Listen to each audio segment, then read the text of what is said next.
Hi 4311, this is Miss Green, and we are talking about book clubs. And before we get started with setting up your book clubs and assigning you books to read, let's talk a little bit about how good readers monitor their reading for understanding.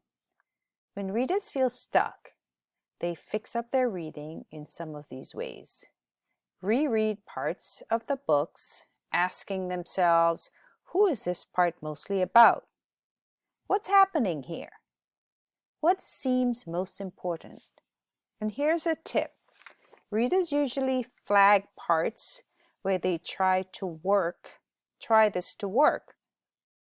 And they can become great parts to reread and discuss with your club members. So just remember that. Also, here are some tips to bring your reading to life. Pretend the feelings are yours, your emotions. Are you feeling happy? Are you feeling sad? Pretend you're the character. How is the character feeling? Adjust your voice to suit the feelings in the book. Show the punctuation. Read in an exciting way, not in a monotone way, such as, today is May 1st. I went outside. I took a walk. I came back home. I ate. I drank water. I did some work. I went to sleep. How does that sound? Do you understand what I'm saying? So make sure you read to follow the punctuation. Talk the dialogue. Have little dialogue bubbles. Have discussions. Change your speed and your volume. Read really excitingly and raise your volume, raise your voice when there's an exciting part in the book. And when there's a sad part or a depressing part, you can lower your voice.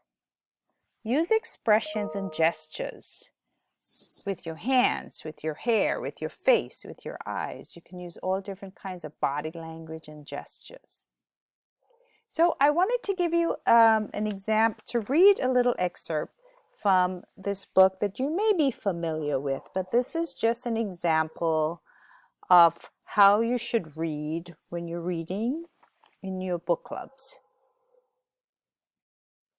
Hang on one second. Here, and you probably have read this before, I'm not sure, but I'm just going to read it so you get an idea. It's called Just Call Me Joe, Chapter 1. Sometimes they send you back. We're here! We're in America, shouted Joseph, waving his cap in the air.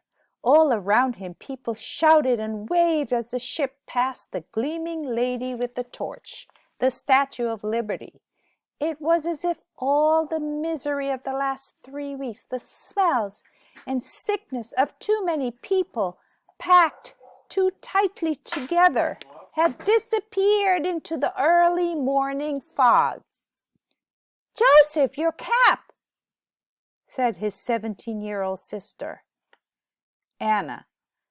But before she could finish her sentence, Joseph's brown cap flew out of his hand.